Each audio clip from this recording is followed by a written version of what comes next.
තෙරුවන් සරණයි. මම දැන් ඉන්නේ හඩ්සන් වැලි බෞද්ධ විහාරස්ථානය සහ භාවනා මධ්‍යස්ථානය ඉදිකරන්නට නියමිත අලුතින්ම මිලදී ගත්ත භූමිය. ඔබ මේ දකින්නේ ඒ භූමියයි. බොහොම ලස්සන මනස්කාන්ත පරිසරයක පිහිටා තිබෙන බෞද්ධ ශ්‍රද්ධාව ඇති වෙන බෞද්ධ සදහැවතුන් මේ ස්ථානට එකතු කර ගැනීමට අපේ ගෞරවනීය මහා සංඝයා වහන්සේලා ප්‍රධාන දායක සභාව විශාල පරිශ්‍රමයකදී සිටිනවා. ඉතින් විශේෂයෙන්ම මේ වීඩියෝ එක අපි ඔබ වෙත ගෙනෙන්නේ ඈත ඉතිහාසයේ පෙර රජදරුවන් වෙහෙර විහාරස්ථාන පූජා කරලා විශේෂයෙන් මේවා ගොඩ නැගුණේ අපේ දානපතියන්ගේ පරිත්‍යාගයෙන්. ඒ නිසා අදටත් වර්තමානයේ තරුණ පරම්පරාව ඒ පිළිබඳව බොහොම ගෞරව භක්තියෙන් යුක්තව සිහිපත් කරනවා. ඒවා ඉතිහාසය තුළ සනිටුවන් වී තිබෙනවා. ඉතින් මේ භූමිය තුළ මේ නව විහාරස්ථානය ගොඩනගන්නට මම හිතන්නේ ධර්මශාලා ඒ වගේම දානමාන කුටි භාවනා මධ්‍යස්ථාන මේ සියල්ලක්ම අපිට ඉදි කරන්නට ශක්තියක් වන්නට අවශ්‍ය වන්නේ පින්නතුනි ඔබයි.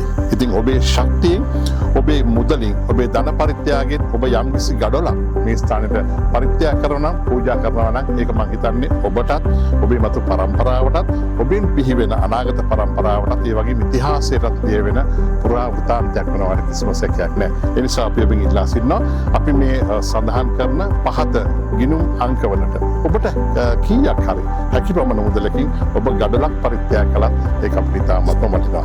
ඒ නිසා අපි ඔබට ආරාධනා කරනවා ආයාචනා කරනවා අපේ මෙම විහාරස්ථානය ගොඩනගන්නට ඔබට හැකියපමණ මුදල් ආධාරයක් ලබා දෙන්න කියලා. ඒ වගේම විශේෂයෙන්ම සිහිපත් කරනවා ඔබ ලබා දෙන හැම මුදලකටම අප කුවිතාංශයක් නිකුත් කරන්න බලාපොරොත්තු වෙනවා. ඒ වගේම අපගේ වෙබ් අඩවි තුල අපේ සමාජ මාධ්‍යයන් තුල ඒකට යම්කිසි ප්‍රචාරයක් ලබා දෙන්නත් අපි අදහස් කරනවා. ඒ මොකද මතු පරම්පරාව ඔබ කරපු සේවය දැනගත යුතු නිසා. එhmenan ආදරණීය හිතවතුනි පින්වතුනි හඩ්සන් වැලි බෞද්ධ විහාරස්ථානය සහ මේ භාවනා මධ්‍යස්ථානය ඉදි කරන්නට ඔබේ සහයෝගය අපි අනිවාර්යයෙන්ම බලාපොරොත්තු වෙනවා. ඔබත් අපේ මෙම උදාරතර පුණ්‍ය කටයුත්තට දායක වන්නට එය සසර ජීවත් වන තුරා ඔබට ලැබෙන මහත්ඵල මානිසංස දැක්කෙන මහා පුණ්‍ය කර්මයක් හැටියට අපි සිහිපත් කරනවා. එhmenan අපි ඔබට ආරාධනා කරනවා හැඳෙන්න අප සමග අපේ පන්සල අපේ දෑතින් අපි ගොඩ නැගමු. තෙරුවන් සරණයි.